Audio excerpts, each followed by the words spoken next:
Hello everyone, this is Anjali Singh. स्वागत है आप सभी का सिलेक्शन गुरुकुल चैनल पर। आज हम पढ़ने वाले हैं सीडीपी, जो कि आपके एग्जाम के लिए बहुत इंपॉर्टेंट है और ये तीसरा प्रैक्टिस सेट है आपका। और इससे पहले हम लोग 2 प्रैक्टिस सेट और एक थियरी हम लोग कर चुके हैं, जो कि जीन पियाजे की थी। और उससे काफ़ी सारे प्रश्न आपके आएंगे और वो बहुत बहुत इंपॉर्टेंट है, तो उसको भी देखिएगा। और आज तीसरा प्रैक्टिस सेट है आपका, जो कि पीवाईक्यू है यूपी टेट का। और ये बहुत इंपॉर्टेंट है और ये जो सारे क्वेश्चन हैं आपके एग्जाम में पूछे जा सकते हैं। और ये 2011 का पीवाईक्यू है, इससे आपकी प्रैक्टिस भी हो जाएगी। और इसमें हम लोग प्रैक्टिस भी करेंगे, प्लस उससे संबंधित जो थियरी है उसका जो हम लोग कॉन्सेप्ट है वो क्लियर करते चलेंगे, जिससे कि आप लोगों को अलग से बहुत ज़्यादा थियरी पढ़ने की ज़रूरत ना हो। ठीक है, तो हम लोग इस क्लास में 20 से 30 प्रश्न सॉल्व करेंगे, जो कि आपके सीडीपी के लिए तो इम्पोर्टेंट है, सीटेट के लिए और यूपी टेट के लिए भी इम्पोर्टेंट है। और बिहार में आप लोग एसटेट दे रहे हैं या फिर बीपीएससी 4 का 6 to 8 का दे रहे हैं, या प्राइमरी लेवल का कोई एग्जाम दे रहे हैं, ईएमआरएस का अगर पेपर दे रहे हैं आप लोग, DSSB का वो आया है, फॉर्म आया है, तो वो भी आप लोगों के लिए बहुत इंपॉर्टेंट है। क्योंकि जो टीचिंग एग्जाम होता है उसमें ये पेडागोजी पूछा ही पूछा जाता है। ये आप लोगों के लिए बहुत इंपॉर्टेंट रहने वाला है। ये देखिए, सभी प्रश्न हम लोग करेंगे जो आपके ऑलरेडी पूछे गए हैं। और ये जो प्रश्न है, अगर आप लोग इसका कॉन्सेप्ट क्लियर कर लेते हैं तो आप लोगों के लिए बहुत आराम रहेगा। आगे की कोई भी परीक्षा आप देते हैं, जैसे कि 29 और 30 जनवरी को आप लोगों का यूपी टेट का पेपर है, और सीटेट का भी जल्द ही आप लोगों को हो सकता है एक हफ्ते में या 10 दिन में नोटिफिकेशन देखने को मिल जाए, क्योंकि उसका जो पेपर है वो दिसंबर में होता है। ठीक है, तो हम लोग अच्छे से पढ़ेंगे, एक एक चीज को हम लोग यूट्यूब पर ही पढ़ेंगे और प्रैक्टिस करेंगे। ये सब कुछ आप लोगों को फ्री में उपलब्ध है। क्लास शुरू करते हैं। पहला क्वेश्चन क्या है, एक मिनट। ठीक है, पहला क्वेश्चन है, ये बाइलिंगुअल लैंग्वेज में है, यानी कि जो लोग इंग्लिश में अगर पढ़ते हैं तो उन लोगों के लिए भी ये उपलब्ध है, और जो लोग हिंदी में पढ़ते हैं उन लोगों के लिए भी। तो ये आप लोगों के लिए ट्रांसलेट किया गया है। पहला क्वेश्चन है, निम्न कक्षाओं में शिक्षण की खेल विधि आधारित है। यानी जब कोई बच्चा क्लास में पढ़ता है तो उसमें खेल विधि का आयोजन क्यों किया जाता है। ऑप्शन देख लेते हैं। पहला, शारीरिक शिक्षा कार्यक्रमों के सिद्धांत पर। दूसरा, शिक्षण की विधियों के सिद्धांत पर। तीसरा, विकास एवं वृद्धि के मनोवैज्ञानिक सिद्धांत पर। और चौथा है शिक्षण के सामाजिक सिद्धांतों पर। तो खेल विधि का जो हमारा आयोजन होता है उससे जो है शारीरिक विकास भी होता है, मानसिक विकास भी होता है। और बच्चे जो है क्या करते हैं, उनका जो शरीर है वो मजबूत होता है खेलने से। और जब ग्रुप में वो खेलते हैं तो वो एडजस्ट कर पाते हैं, ऑर्गेनाइज कर पाते हैं, एक दूसरे का हेल्प करते हैं, और उनकी जो बॉन्ड है वो भी अच्छी बनती है। तो क्लास में ये शिक्षण विधि जो ये है, खेल विधि का आयोजन क्यों किया जाता है। तो इसका आयोजन होता है विकास एवं वृद्धि के मनोवैज्ञानिक सिद्धांत पर। यानी जो हमारा विकास होता है वो तो हमेशा जीवन पर्यंत होता ही है। ठीक है, और जो वृद्धि होता है, जो वृद्धि होता है वो भी हमारा एक समय तक होता है। तो कोई भी बच्चा अगर खेल रहा है, कूद रहा है, तो उसका वृद्धि तो हो रहा है, उसका शरीर तो मजबूत हो ही रहा है, और उसका विकास भी हो रहा है, क्योंकि वो लोगों के साथ घुल मिल रहा है, एडजस्ट कर रहा है, खेल रहा है, नियमों को समझ रहा है, अपना उसका मानसिक विकास भी हो रहा है। ठीक है, तो इसका जो आंसर हो जाएगा ऑप्शन नंबर 3 जो है इसका सही हो जाएगा। ठीक है, विकास एवं वृद्धि के मनोवैज्ञानिक सिद्धांत पर क्या होता है, शिक्षण विधि का खेल विधि आधारित है। जो खेल विधि आधारित है वो विकास एवं वृद्धि के मनोवैज्ञानिक सिद्धांत पर। ठीक है, और ये जीवन पर्यंत जो है हमारा विकास चलता रहता है, और ये शारीरिक वृद्धि है। अगला क्वेश्चन क्या है, डिसलेक्सिया संबंधित है। डिसलेक्सिया किससे संबंधित है, तो आप लोग देखते होंगे बच्चों के अंदर कई सारे विकार होते हैं, जैसे कि डिस्कैल्कुलिया होता है, यानी कि गड़न संबंधी। ये डिसलेक्सिया क्या होता है, ये जो है होता है, आप लोगों ने तारे जमी पर देखा होगा। मान लीजिए कोई वाज को ऐसे पढ़े, का, यानी जो बच्चा होता है उसके अंदर जो पठन संबंधी जो विकार होते हैं वो होता है डिसलेक्सिया। और जो गणना संबंधी होता है, जैसे कि ये डिसलेक्सिया है, डिसलेक्सिया। ठीक है,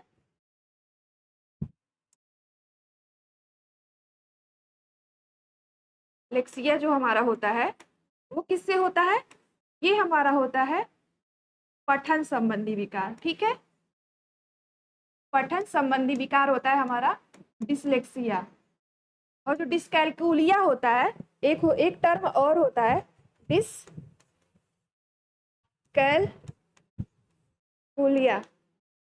ठीक है, ये आप लोग नोट कर सकते हैं। ये जो हमारा होता है वह गणना संबंधी, यानी जो मैथ से रिलेटेड जो प्रॉब्लम होते हैं वो इससे संबंधित होते हैं। ठीक है,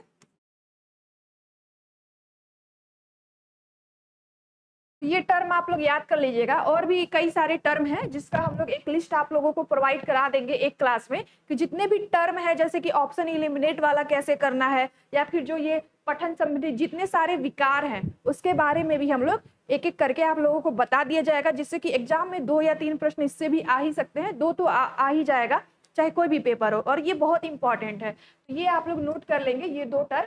तो जो डिसलेक्सिया होता है वो किससे संबंधित होता है? पठन विकास से संबंधित होता है। यानी जो बच्चा है वो क्या करता है कि वाज को सा पढ़ता है, और कुछ लुक को, मान लीजिए लुक आपने लिख दिया, उसको वो ऐसे पढ़ने लगे, फूल पढ़ने लगे, इस तरह की चीजें होती हैं पठन संबंधी विकार में।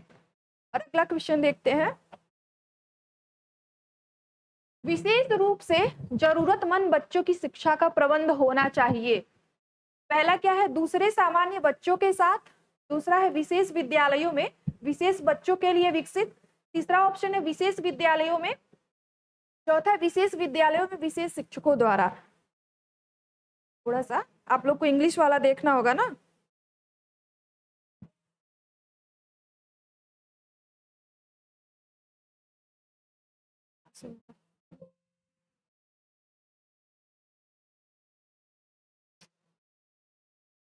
ठीक है, दिख रहा है इंग्लिश वाला?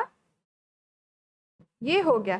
ठीक है, इसमें पूछा क्या गया है? पूछा कि विशेष रूप से जरूरतमंद बच्चों, यानी जो बच्चे स्पेशल जो चाइल्ड होते हैं, उन बच्चों के लिए शिक्षा का प्रबंध कैसा होना चाहिए। यानी मान लीजिए किसी को कोई दृष्टिहीन है, कोई सुन नहीं पाता है, कोई बोल नहीं पाता है, कोई मतलब हैंडीकैप्ड है, कोई प्रॉब्लम है हाथ में पैर में, तो उन बच्चों के लिए कैसा आयोजन होना चाहिए स्कूल में उनको शिक्षा देने के लिए, उनको पढ़ाने के लिए। तो कैसा होना चाहिए? बहुत लोग क्या करते हैं कि सोचते हैं कि वो बच्चा हैंडीकैप्ड है या कुछ ऐसा है, तो वो क्या करते हैं कि सोचते हैं कि ऐसे बच्चों को जो देख नहीं पा रहे हैं उनको अलग क्लास उनका आयोजन किया जाए, जो सुन नहीं पा रहे हैं या फिर जो बोल नहीं पा रहे हैं, चल नहीं पा रहे हैं, उनको एक अलग क्लास में बैठाया जाए और अलग तरीके से पढ़ाया जाए। कुछ लोग ऐसा सोचते हैं और पहले ऐसा था भी। लेकिन एक जो शिक्षा का एक जो संकल्प आया था, जिसमें क्या होता है, समायोजन करके बच्चों को एक साथ बैठाया जाता है। तो इसमें क्या होता है, जो भी बच्चे हैं जो विशेष रूप से जरूरतमंद है, उनको अलग ना बैठा करके दूसरे सामान्य बच्चों के साथ, यानी जो नॉर्मल बच्चे हैं, जो भी बच्चे हैंडीकैप्ड नहीं है, नॉर्मल है, एकदम अच्छे से हैं, उनके साथ ही उस बच्चे को भी बैठाया जाता है जो जरूरतमंद बच्चे हैं, जो स्पेशल चाइल्ड, मतलब जिसको कुछ थोड़ी सी प्रॉब्लम है, वो भी साथ में ही बैठते हैं, साथ में ही सीखते हैं। आप जब बीएड कर रहे होंगे या बीटीसी कर रहे होंगे, उसमें आप लोगों का एक चैप्टर या एक टॉपिक है इंक्लूसिव एजुकेशन। उसमें यही पढ़ाया जाता है कि जो बच्चे जिनको कुछ प्रॉब्लम है वो जो है सबके साथ ही पढ़ेंगे, ना कि अकेले। सारे बच्चों को समावेशित किया जाएगा, यानी एक साथ बैठा करके पढ़ाया जाएगा और उनके लिए अलग अलग टीचिंग मेथड का प्रयोग किया जाएगा, अलग अलग टीएलएम का प्रयोग किया जाएगा। मान लीजिए कोई देख नहीं पाता है, उसके लिए जो छिद्र वाले होते हैं पेज, उनसे भी पढ़ाया जाएगा। जो सुन नहीं पा रहा है, और जो सुन नहीं पाता उसके लिए क्या है, दृश्य जो टीएलएम होता है, दृश्य साधन का प्रयोग करेंगे, प्रोजेक्टर का प्रयोग करेंगे। मान लीजिए डिजिटल बोर्ड है तो उसमें चित्र दिखा करके जो सुन नहीं पाता उसको पढ़ाया जाएगा। जो मान लीजिए कि देख तो सकता है, मतलब देख नहीं सकता है, सुन सकता है, तो ऐसे श्रव्य साधनों का प्रयोग किया जाएगा, जिससे कि वो सुने, या फिर टीचर अगर पढ़ा रहे हैं या पढ़ा रही हैं तो वो तेज बोले, जिससे कि बच्चा सुन पाए। और कुछ ऐसी भी चीजों का, ऑडियो जो टीएलएम होता है उनका प्रयोग, श्रव्य साधनों का प्रयोग किया जाएगा। तो जो जरूरतमंद बच्चों की शिक्षा होती है उनके लिए जो प्रबंध होता है वो दूसरे सामान्य बच्चों के साथ ही होगा। विशेष विद्यालय में विशेष बच्चे नहीं, ये गलत है। हम उनके लिए कोई विशेष विद्यालय, तो वो बच्चे कैसा फील करेंगे आपको कहीं अलग बैठा दिया जाए, सारे बच्चों से अलग कर दिया जाए, आपके लिए अलग स्कूल बनाया जाए, तो वो कैसा लगेगा? वो अच्छा आपको भी नहीं लगेगा, ठीक है? बच्चे अपने आप को थोड़ा-सा नर्वस फील करेंगे, नेगेटिविटी आएगी दिमाग में कि हम लोग क्यों ऐसे हो गए? तो उन्हें ये महसूस नहीं करने देना है कि वो अलग है, सबके साथ मतलब सबके साथ बैठा के पढ़ाना है। बस उनके लिए ये करना है कि जो टीएलएम होता है, श्रव्य साधन होते हैं, दृश्य साधन होते हैं, उसकी मदद से टीचिंग मेथड का प्रयोग करना चाहिए और बच्चों को अच्छे से पढ़ाना चाहिए, सभी सामान्य बच्चों के साथ। ये जो इसका जो हो जाएगा, पहला ऑप्शन आपका सही हो जाएगा, ठीक है? अ,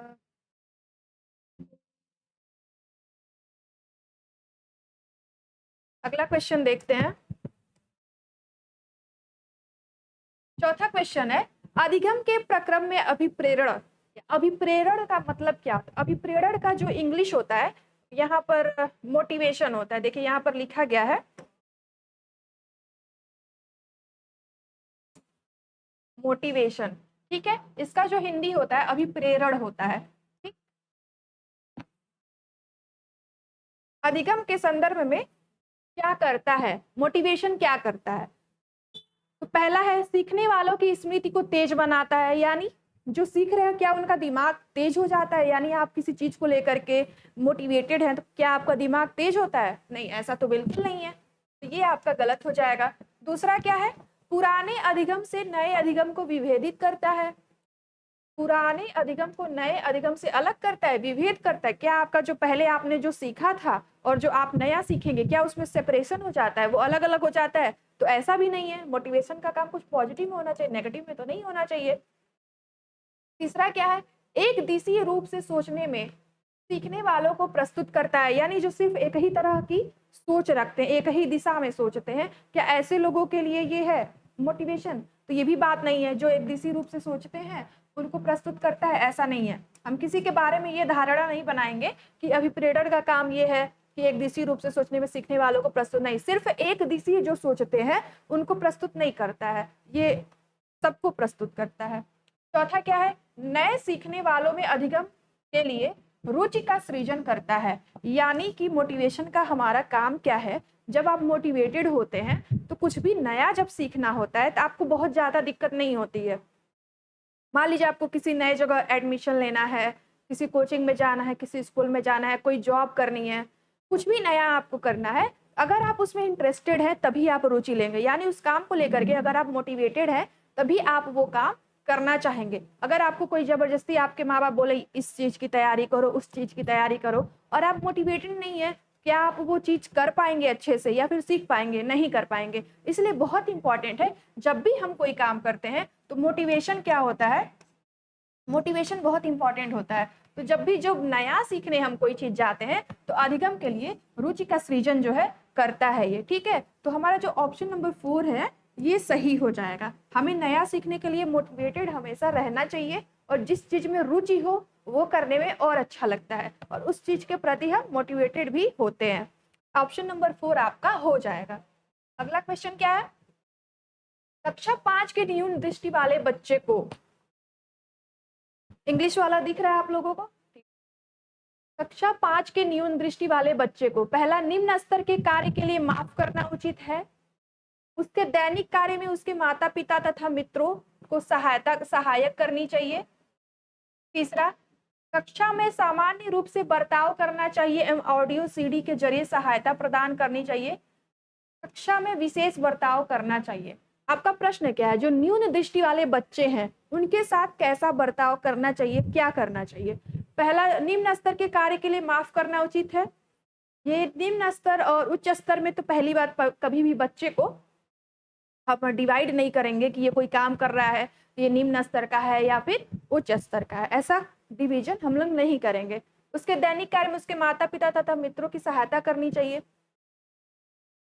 हाँ, ये हो सकता है कि जो न्यून दृष्टि वाला बच्चा है उसका जो भी काम है, मान लीजिए उसको कम दिख रहा है ना, उसके दैनिक कार्य में जो भी रेगुलर का काम वो कर रहा है रेगुलर, उसके माता पिता तथा मित्रों को सहायता करनी चाहिए। अगर आप क्लास में पढ़ा रहे हैं या कुछ भी कर रहे हैं तो उसमें आपको बच्चों को भी ये सिखाना चाहिए, अगर आप टीचर हैं, कि बच्चे जो है हेल्प करें। जो बच्चा किसी काम को करने में असमर्थ है या फिर सही से नहीं कर पा रहा है, तो वो हेल्प करे, ना कि ये कि उसके साथ अलग बैठे या फिर अलग बर्ताव करें या फिर उसका मजाक उड़ाए। ये सब आप लोगों को नहीं करना है। या फिर आप अगर टीचर बनने जा रहे हैं, आप इसकी तैयारी कर रहे हैं, सीटेड यूपीटेड, फिर वैकेंसी आएगी, और कुछ लोग तो DSSB की भी तैयारी कर रहे होंगे, और EMRS की भी कर रहे हैं, KBS और NVS की भी आ रही है, लगातार वैकेंसी आ रही है। तो आप टीचर बनेंगे, तो उसमें क्या है, आपको बच्चों को यही सिखाना है और खुद भी सबको मोटिवेट करना है कि जो बच्चा है उसका हेल्प करना है, ना कि उसका मजाक उड़ाना है, और उस ये सब नहीं करना है। उसको अलग नहीं बैठाना है, साथ में बैठाना है, साथ में ही सबको पढ़ाना है। ठीक है, इसका जो हमारा आंसर हो जाएगा ऑप्शन नंबर 2 हमारा आंसर हो जाएगा। चौथा क्या लिखा, कक्षा में विशेष बर्ताव करना चाहिए, ये भी गलत है। विशेष बर्ताव तो नहीं करना चाहिए। कक्षा में सामान्य रूप से बर्ताव करना चाहिए एवं ऑडियो CD के जरिए सहायता प्रदान। हाँ, ये हो सकता है कि ये थोड़ा सा सही है ऑप्शन, और ये भी सही है। तो हम इसमें बेस्ट कौन सा चूज करेंगे? तो जैसे कि जब भी जो ऑप्शन होता है उसमें बेस्ट चूज करना होता है। हम टीचर बनने जा रहे हैं तो हम वैसा कुछ TLM यूज करेंगे जिससे कि जो बच्चा कम देखता है वो सुन सके, जो भी टीचर बोल रहे हैं, या फिर कोई भी ऐसी चीज ऑडियो CD, जिससे कि वो सुन के अपना जो है सब्जेक्ट पढ़ ले। इसका जो हमारा जो एकदम बेस्ट ऑप्शन है वो ऑप्शन नंबर 3 सही हो जाएगा। यानी यहाँ पर हम इसको कट कर देंगे, क्योंकि हम टीचर हैं, हमें TLM के बारे में, टीचिंग लर्निंग मटेरियल के बारे में बात करनी है। तो कक्षा में सामान्य रूप से बर्ताव करना चाहिए और ऑडियो CD के जरिए सहायता प्रदान करनी चाहिए। ठीक है, जो बच्चा देखने में असमर्थ है या कम दिखता है उसको ऑडियो CD प्रदान करना चाहिए। अगला क्वेश्चन क्या है, श्यामपट्ट को शिक्षण सामग्री के किस समूह के अंतर्गत किया जा सकता है? श्यामपट्ट को, यानी जो भी ब्लैक बोर्ड आपका होता है, व्हाइट बोर्ड होता है, उसको किस सामग्री के अंतर्गत प्रयोग किया जाता है? तो पहला ऑप्शन है श्रव्य साधन। क्या आप लोग जो ब्लैक बोर्ड देखते हैं वो श्रव्य साधन होता है? नहीं, जो हम लोग ब्लैक बोर्ड देखते हैं वो हमारा दृश्य साधन होता है ना, सिर्फ हम देखते हैं, सुनते नहीं है। हाँ, अगर आपका डिजिटल बोर्ड है, उसमें कोई वीडियो चला दी गई है, वहां पर आप देखते भी हैं और सुनते भी हैं। ये हमारा गलत हो जाएगा, क्योंकि श्यामपट्ट से तो कुछ सुनाई देता नहीं है, और ये जो ब्लैक बोर्ड होता है वो विजुअल ऐड होता है। ठीक है, जो ब्लैक बोर्ड है, ब्लैक बोर्ड, और एक है white board, white white board. ये क्या है हमारा? ये हमारा विजुअल एड्स है। ठीक है, विजुअल एड्स। ठीक है, ये आप लोगों को ध्यान रखना है। और जो CD होता है वो क्या होता है? CD हो गया, कुछ टेप रिकॉर्डर हो गया, ये क्या होता है? ये हमारा CD जिसमें सिर्फ आवाज आती है, ऑडियो ऐड हो गया। ठीक है, ये आप लोगों को याद करना पड़ेगा। कुछ कुछ चीजें आपके एग्जाम में दी जाएंगी, जो कि आप उसको देख लेंगे, एक लिस्ट कौन सा ऑडियो है, कौन सा, जैसे कि प्रोजेक्टर है, वो भी जो है विजुअल एड्स है। ठीक है, इसका जो हमारा श्यामपट्ट होता है वो क्या होता है? दृश्य साधन होता है। ठीक है, इसमें हमें सुनाई नहीं देता, यानी दिखता और सुनाई दोनों नहीं देता, तो ये भी गलत है, और ये इनमें से कोई नहीं, ये भी गलत है। तो जो हमारा आंसर हो जाएगा 6 का, ऑप्शन नंबर 2 हमारा सही हो जाएगा। ठीक है, विजुअल एड्स। अगला क्वेश्चन देखते हैं, निम्न में से कौन सा शिक्षण कुशलता से संबंधित है? यानी कि अगर आप पढ़ा रहे हैं तो कौन कौन सी ऐसी चीजें हैं जो कि इम्पॉर्टेंट है, और ये आपको दर्शाता है कि वो टीचर अच्छे से पढ़ा रहा है, लिखने में भी सक्षम है, और आप एज ए टीचर अच्छे हैं कि नहीं, बच्चे आपसे सेटिस्फाई हैं कि नहीं, और आपके अंदर एक जो टीचिंग स्किल होती है, सिर्फ पढ़ाना नहीं होता है, हर चीज होता है। जैसे कि लिख रहे हैं कैसे ब्लैक बोर्ड पे, बोल कैसे रहे हैं, प्रश्न कैसे पूछ रहे हैं, प्रश्नों को हल कैसे, मान लीजिए कोई बच्चा, ये सबसे पहले तो ब्लैक बोर्ड राइटिंग बहुत इंपॉर्टेंट होता है। जैसे कि मेरी इतनी अच्छी नहीं है, फिर भी मैं ट्राई कर रही हूँ, तो जो एक टीचर का काम होना चाहिए वो ब्लैक बोर्ड पर लिखे भी अच्छे से। अगर आप स्कूल में पढ़ा रहे हैं, आपको लिखने भी आना चाहिए अच्छे से। और बोलने भी आना चाहिए। प्लस आप जब कोई टॉपिक स्टार्ट कर रहे हैं क्लास में, तो जो इंट्रोड्यूसिंग द लेसन आप लोगों ने माइक्रो टीचिंग में किया होगा, 6-6 मिनट का जो होता है, अ, वो बहुत इंपॉर्टेंट होता है। तो वो जो बीएड में सिखाया जाता है, बीटीसी में भी शायद सिखाया जाता होगा, टीचर ट्रेनिंग का कोई भी कोर्स होगा तो उसमें भी सिखाया जाता होगा। तो वो उसमें जो है इंट्रोड्यूसिंग द लेसन, प्रश्न कैसे पूछना है और लिखना कैसे है, वो भी अपने टॉपिक को कैसे प्रस्तुत करना है, ये सभी चीजें सिखाई जाती हैं। तो जो टीचिंग स्किल्स होते हैं हमारे, उसमें क्या क्या इंपॉर्टेंट है, तो ये भी इंपॉर्टेंट है। श्यामपट, श्यामपट पर लिखना भी इंपॉर्टेंट है और प्रश्नों को हल करना भी इंपॉर्टेंट है। प्रश्न पूछने भी आना चाहिए। इसका जो ऑप्शन हो जाएगा, ऑप्शन नंबर 4, उपरोक्त सभी, इसका हमारा आंसर हो जाएगा। ठीक है, अगला क्वेश्चन क्या है? कक्षा में विद्यार्थी प्रश्न पूछते हैं उन्हें, यानी जो बच्चे प्रश्न पूछते हैं क्लास में, उनको क्या रिस्पॉन्स करना चाहिए, किस तरह से? तो पहला है, कक्षा के बाद शिक्षक से मिलने की सलाह दी जाए। बिल्कुल नहीं, आप बाद में क्यों बताएंगे भाई? आपसे कोई बच्चा अगर क्लास में प्रश्न कर रहा है, तो आपका ये काम होना चाहिए कि आप उसे ना डांटे, ना ही डिमोटिवेट करें। आपका काम ये है, एज ए टीचर, अगर कोई बच्चा प्रश्न पूछ रहा है, तो पहली बात तो ये एक अच्छी संकेत है। आगे के प्रश्न में हम लोग देखेंगे कि ये संकेत क्या करता है। अगर कोई बच्चा बार बार प्रश्न पूछ रहा है, तो हम एज ए टीचर क्या समझे? तो हमारा काम ये है, अगर कोई बच्चा प्रश्न पूछ रहा है, तो बहुत ही अच्छे से उसके प्रश्नों का हम जवाब दें। हमारे अंदर नॉलेज होना चाहिए, स्किल होना चाहिए कि कैसे हम उस बच्चे का जवाब दें, उसकी प्रॉब्लम को सॉल्व करें। ठीक है, और ये शिक्षक को बाहर मिलने की सलाह ये नहीं दी जानी चाहिए। बाहर क्यों मिलना है?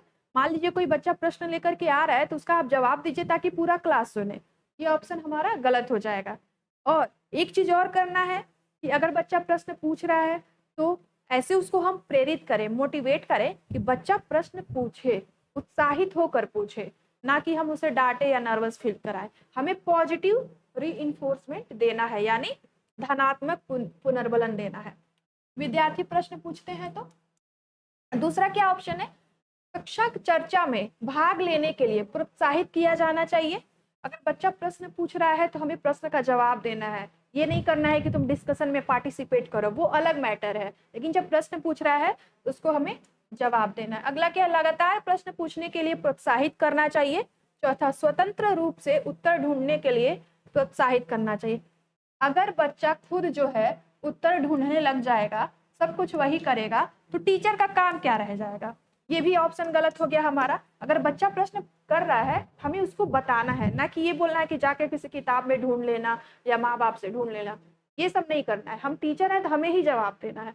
इसका जो ऑप्शन है 3 है, वो हमारा सही हो जाएगा। लगातार प्रश्न पूछने के लिए प्रोत्साहित करना चाहिए, यानी कोई बच्चा प्रश्न पूछ रहा है, उसे प्रोत्साहित करिए और उसको पुनर्बलन दीजिए कि बेटा बहुत अच्छा, आपने बहुत अच्छे से पूछा, या फिर आप जो भी कर रहे हैं अच्छे से कर रहे हैं। और अपने टॉपिक को इतने अच्छे से पढ़ाइए कि बच्चा जो है बिना डरे, बिना संकोच किए आपसे प्रश्न पूछे। अगला देख लेते हैं, शिक्षा की किंडरगार्टन पद्धति का प्रतिपादन। आपने किंडरगार्टन सुना होगा, और कहीं भी आप जब शहर में जाते होंगे या कहीं, तो आप देखते होंगे कि जो कई सारे स्कूल, किंडरगार्टन, प्लेवे, नर्सरी, ये सब स्कूलें खुली हुई हैं। तो ये सबसे पहले आया कहाँ से? इसका हम लोग थियरी पढ़ लेते हैं। जो किंडरगार्टन होता है, ये जो है, इसकी शुरुआत किसने की थी? कलर चेंज कर लेते हैं। इसकी शुरुआत जो है फ्रोबेल ने की थी। ठीक है,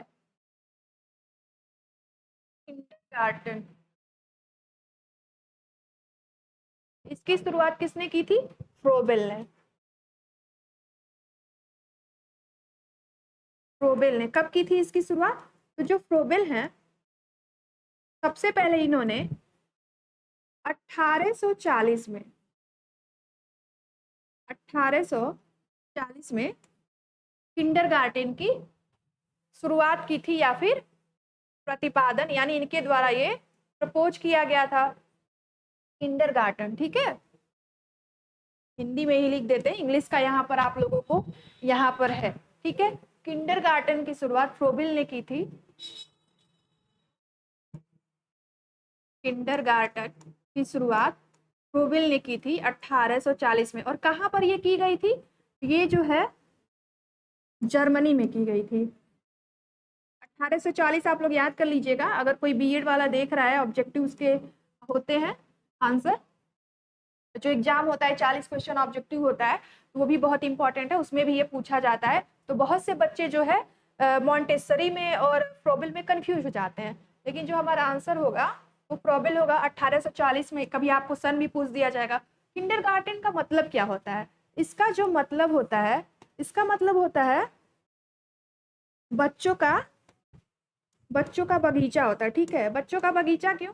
जैसे आप लोग पेड़ पौधे लेने जाते होंगे नर्सरी में, तो आप देखते होंगे कि वहां पर जो माली होता है वो बहुत अच्छे से पेड़ पौधों की देख रेख करता है और उसके विकास और वृद्धि में उसका बहुत योगदान होता है। तो जैसे किंडरगार्टन जो होता है, उसमें भी एक टीचर का काम यही है, जो ईसीसीई के थ्रू जा रहे हैं, तो उसका यही काम है कि जो बच्चों को है अच्छे से उनको उनकी देख रेख करें, अच्छे से उनको सिखाएं, पढ़ाएं। और जो बच्चों का जो विकास और वृद्धि होती है, जो भी उनका सर्वांगीण विकास होता है, उसमें इसका बहुत महत्व है।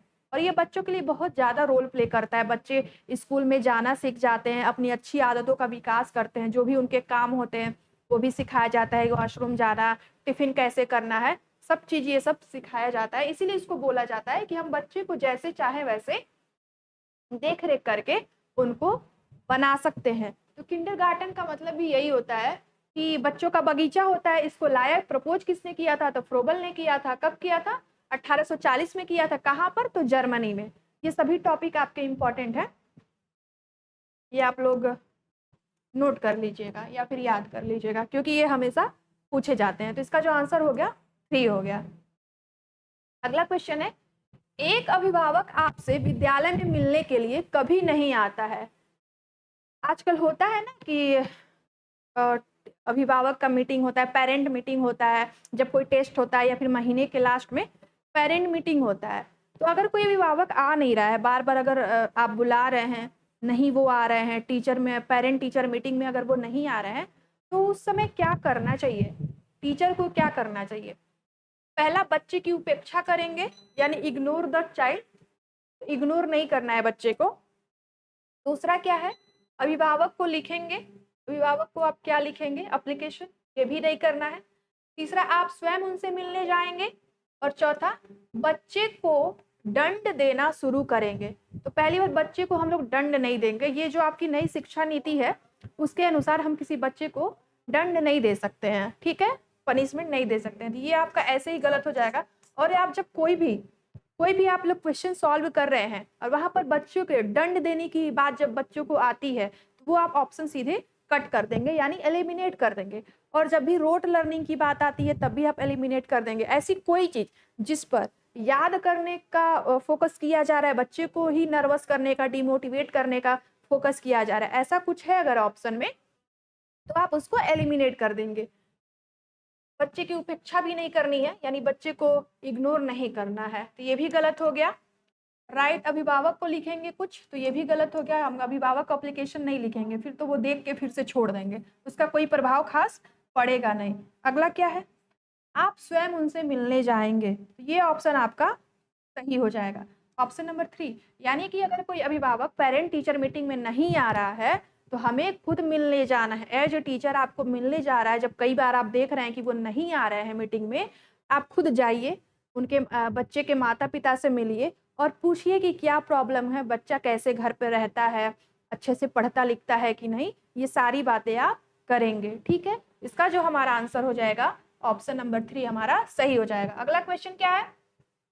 बचपन का सांप्रतिक दृष्टिकोण की मान्यता है, यानी the contemporary views of childhood holds that.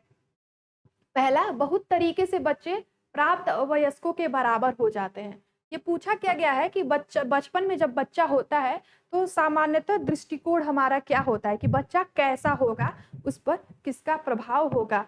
इसका जो क्या होता है, बहुत तरीके से बच्चे प्राप्त वयस्कों के बराबर हो जाते हैं। दूसरा है, बच्चों को युवा प्राप्त वयस्कों के रूप में सबसे अच्छा माना जाता है।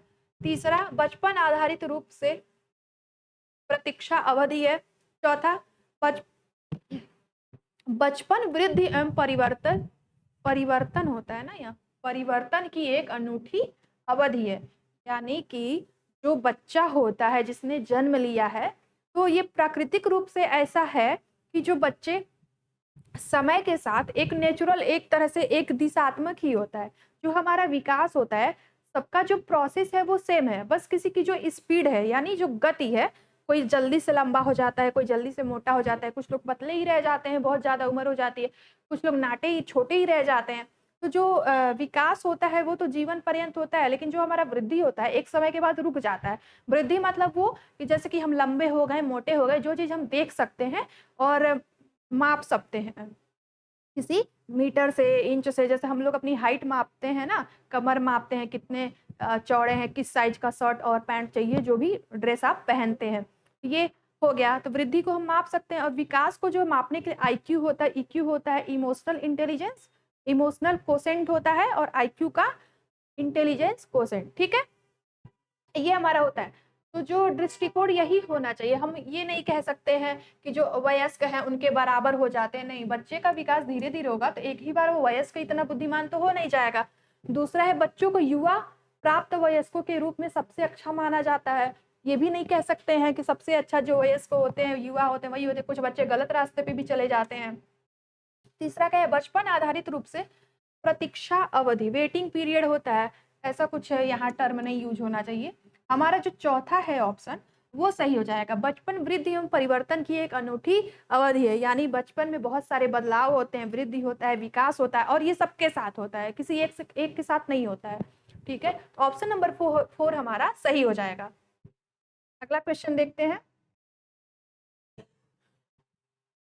एक प्रमाणीकृत पठन परीक्षण लेने के लिए 5वीं कक्षा को प्रस्तुत करने में शिक्षक को अधिकाधिक परामर्श दिया जाता है कि, यानी कोई टीचर है 5वीं कक्षा को प्रस्तुत, यानी जब भी टेस्ट लेना है, जो हमारा एग्जाम होता है, उसको टेस्ट या असेसमेंट, इवेल्युएशन जो भी हम बोलते हैं, तो उसमें टीचर को क्या बोला जाता है, क्या एडवाइस दिया जाता है कि वो कैसे टेस्ट लेंगे और क्या क्या वो पढ़ाएंगे। तो पहला जो ऑप्शन है, बच्चों को बोलना कि परीक्षण बहुत महत्वपूर्ण है तथा वो उसमें अच्छा अच्छा प्रदर्शन करेगा।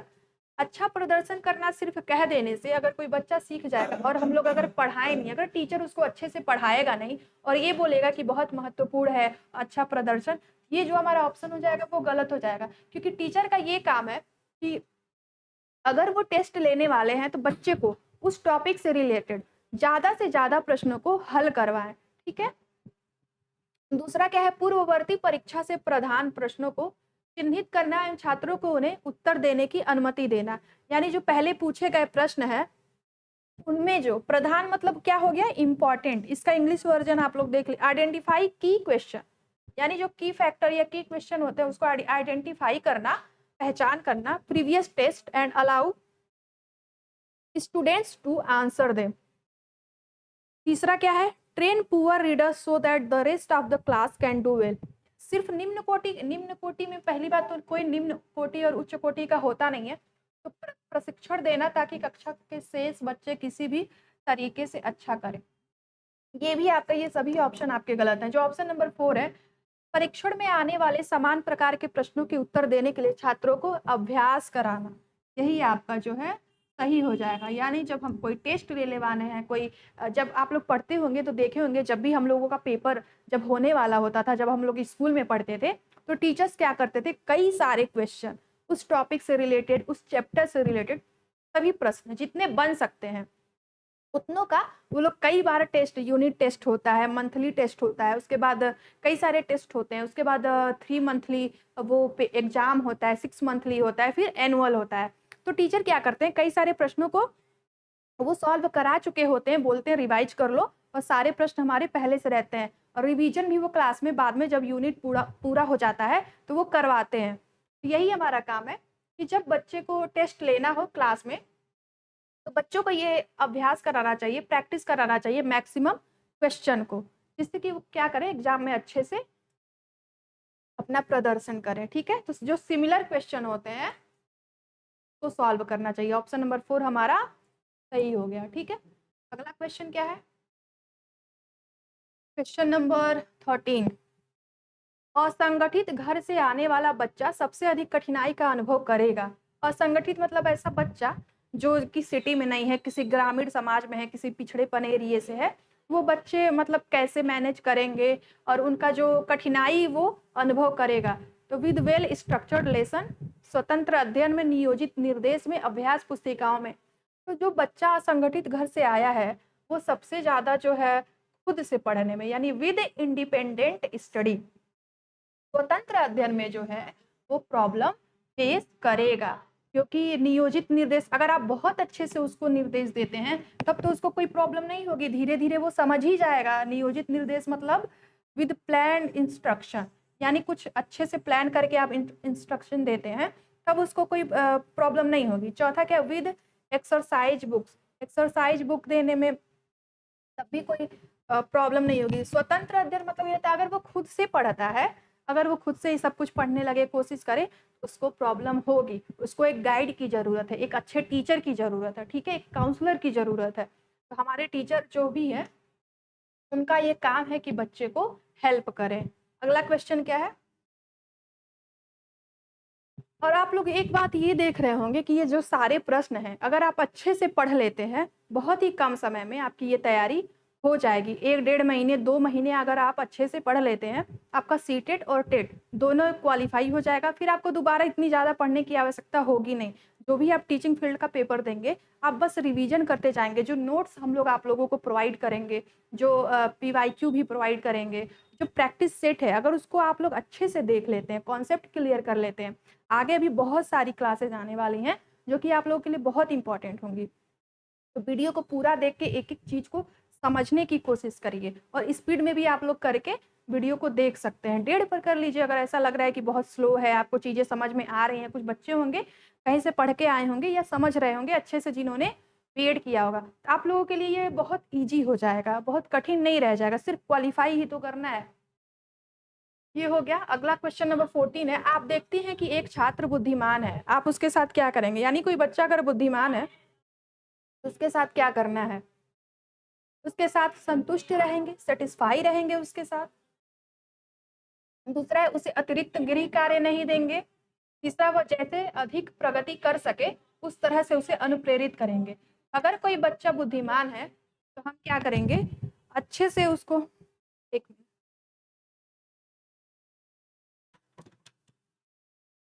अगर कोई बच्चा बहुत ज्यादा बुद्धिमान है, हम उसके साथ क्या करेंगे, अधिक से अधिक वो प्रगति करे, यानी वो अच्छे से पढ़े, अच्छे से लिखे, प्रोग्रेस करे, और जो भी उसकी रुचि है, जो भी वो भविष्य में उसके जो कुछ टारगेट हैं, गोल है, उस पर वो जाना चाहता है, उसके लिए हम क्या करेंगे, मोटिवेट करेंगे उसको, ठीक है, मोटिवेट यानी। और उसको जब भी वो कोई अच्छा काम करता है तो उसको हम लोग री इन्फोर्समेंट, एक चैप्टर होगा आप जब पढ़ेंगे साइकोलॉजी का जो बीएड का होता है, तो उसमें एक री इन्फोर्समेंट टॉपिक है, मोटिवेशन भी एक टॉपिक है।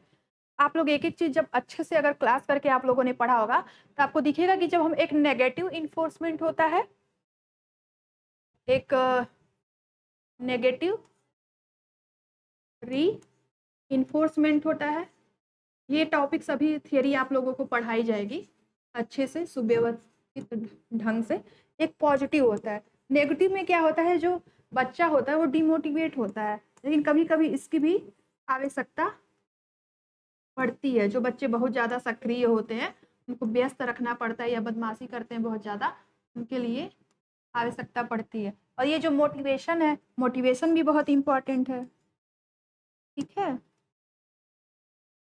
मोटिवेशन हिंदी में इसको क्या बोलते हैं, अभिप्रेरणा, अभिप्रेरणा, अभिप्रेरणा, मोटिवेशन, ठीक है। तो हम बच्चे को मोटिवेट करेंगे। अगर कोई बच्चा बहुत ज्यादा बुद्धिमान है, उसको हम मोटिवेट करेंगे, अधिक प्रगति करे, उस तरह से उसे अनुप्रेरित यानी मोटिवेट करेंगे, ज्यादा से ज्यादा वो पढ़े और सीखे, ठीक। अगला क्वेश्चन देख लेते हैं, ये आपका लास्ट होने वाला है क्योंकि टाइम हो गया है। यदि कुछ विद्यार्थी कक्षा में अध्ययन की चित्तवृत्ति में नहीं है तो आप क्या करेंगे? यानी कि अगर कोई बच्चा पढ़ना नहीं चाहता है, उसके लिए हम लोग क्या करेंगे, यानी वो पढ़ने के मूड में नहीं है। ऐसा होता है ना, जब कोई कुछ कुछ टीचर पढ़ाते हैं, आप लोगों का मन नहीं करता है, तो आपको एज ए टीचर क्या करना है? पहला है, उन्हें अध्ययन अध्ययन के लिए बाध्य करेंगे, यानी जबरदस्ती उनसे पढ़वाएंगे। ऐसा नहीं है, कोई भी काम आप बच्चे से जबरदस्ती नहीं करवा सकते हैं, ठीक है। इससे हमारा जो बच्चा जो है डिमोटिवेट होगा। फोर्स करेंगे तो बहुत रिजिड पाठ्यक्रम भी नहीं होना चाहिए, और टीचर का जो पढ़ाने का तरीका है वो ज़्यादा फोर्स नहीं करे, वरना बच्चे पर ये गलत प्रभाव पड़ता है, ठीक है। ये जो हमारा पहला ऑप्शन है वो गलत हो जाएगा। दूसरा क्या है, उन विद्यार्थियों को कक्षा छोड़ने के लिए कहेंगे। अगर कोई बच्चा पढ़ने के मूड में नहीं है तो हम ऐसा नहीं करेंगे कि तुम क्लास से बाहर जाओ, ये गलत है। एज ए टीचर आपको ये नहीं करना है। तीसरा क्या है, उन्हें चेतावनी देंगे कि वे अवश्य अध्ययन करें, नहीं तो आप प्रधानाध्यापक को सूचित कर देंगे। ये भी ऑप्शन गलत है। अगर कोई बच्चा पढ़ने के मूड में नहीं है तो सबसे पहले हम उससे जानना चाहेंगे कि प्रॉब्लम क्या है, उसकी रुचि इस टॉपिक में या इस सब्जेक्ट में है कि नहीं है। तो ये जो ऑप्शन है आपका, ऑप्शन नंबर जो 4 है, tell them interesting things based on the their interest on और योर सब्जेक्ट। यानी कि अगर बच्चा कोई पढ़ना नहीं चाहता है, या फिर कभी कभी ऐसा होता है कि पूरा क्लास ही पढ़ना नहीं चाहता है, एक दो बच्चे को छोड़ के, हम क्या करेंगे, उससे इंटरेस्ट से संबंधित कुछ उससे बात करेंगे। अपने टॉपिक में, जो भी टॉपिक हम पढ़ाने जा रहे हैं उसमें क्या इंटरेस्टिंग पार्ट है उसको प्रस्तुत करेंगे, जिससे बच्चे थोड़े से रिलैक्स हो जाएं, थोड़ा सा इंटरेस्ट ले पढ़ाई में। उनको दबाव नहीं देना है, उनको क्लास से बाहर नहीं करना है, उनको डांटना नहीं है, और या फिर कहीं कहीं पर कोई कंप्लेन नहीं करना है। एज ए टीचर ये आपका काम है कि बच्चे को कैसे हैंडल करना है, बच्चे में कैसे इंटरेस्ट आए कोई भी टॉपिक पढ़ने के लिए, ये चीज़ डेवलप करना है बच्चे के अंदर।